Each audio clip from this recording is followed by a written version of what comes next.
J'aimerais revenir sur le pourquoi du choix du régime en termes politiques, du régime politique du parlementarisme.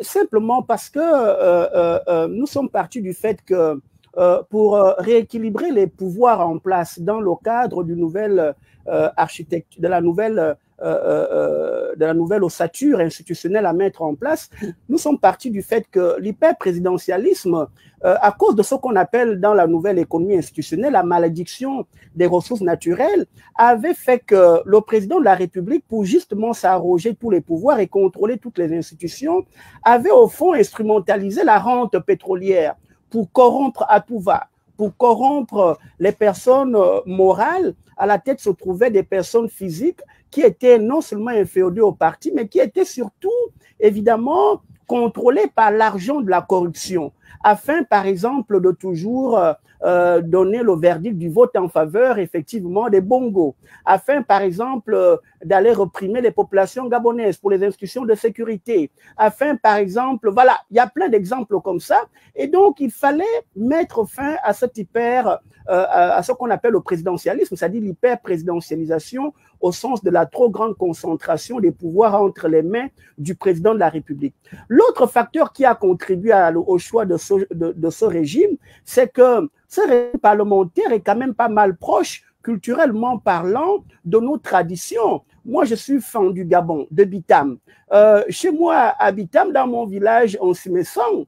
Lorsqu'il y a des palabres dans le village, ça se traitait au corps de garde. Le corps de garde, c'est comme une espèce de miniature de l'Assemblée nationale où également on débat des problématiques sociétales, effectivement, du pays. Donc, vous voyez que si vous transposez là-bas le corps de garde au Parlement, le régime parlementaire est pas mal plus proche de nos valeurs traditionnelles, culturelles à nous autres. Le troisième facteur qui a contribué à ça, c'est quand même encore le manque de maturité au niveau politique du peuple gabonais. Et on s'est dit, c'est quoi le meilleur régime politique qui peut protéger ce peuple-là qui est encore pas mal immature au niveau, évidemment, de la conscience politique ou de la conscience démocratique? C'est quoi le meilleur régime si ce n'est celui parlementaire? Oui, il y a un peu d'instabilité, mais c'est uniquement au niveau du Parlement. Ce n'est pas une instabilité qui va mettre en l'air le pays, là. Et d'ailleurs, ça va contribuer à la sédimentation de la démocratie.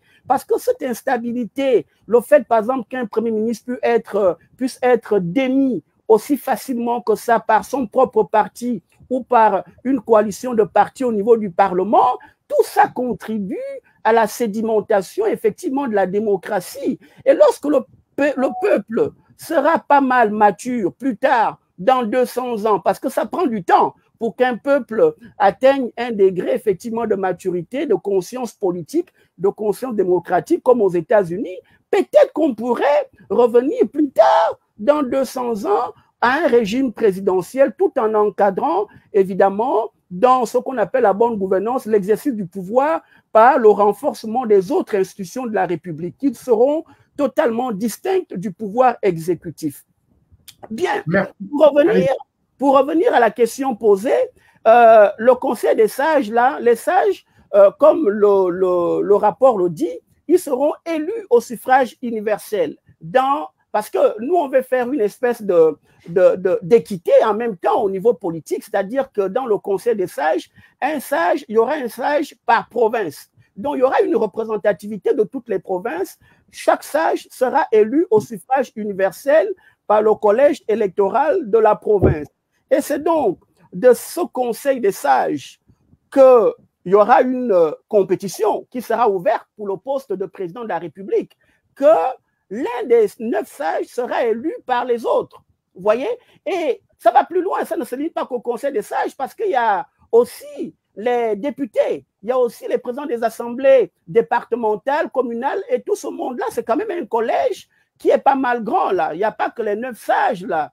C'est pas mal grand, parce que quand même, c'est le poste de président, même si c'est à titre honorifique, à cause du régime politique, du parlementarisme que nous voulons mettre en place, implémenter, mais le collège électoral sera au-delà des 9 sages. Sauf que le président, il sortira, évidemment, du conseil des 9 sages. Et il faut que vous soyez d'abord élu dans votre province pour devenir le sage de la province et escompter devenir le président de la République une fois tout le collège électoral entier sera effectivement réuni et le vote pourra se faire à l'Assemblée nationale, c'est-à-dire au Parlement monocaméral.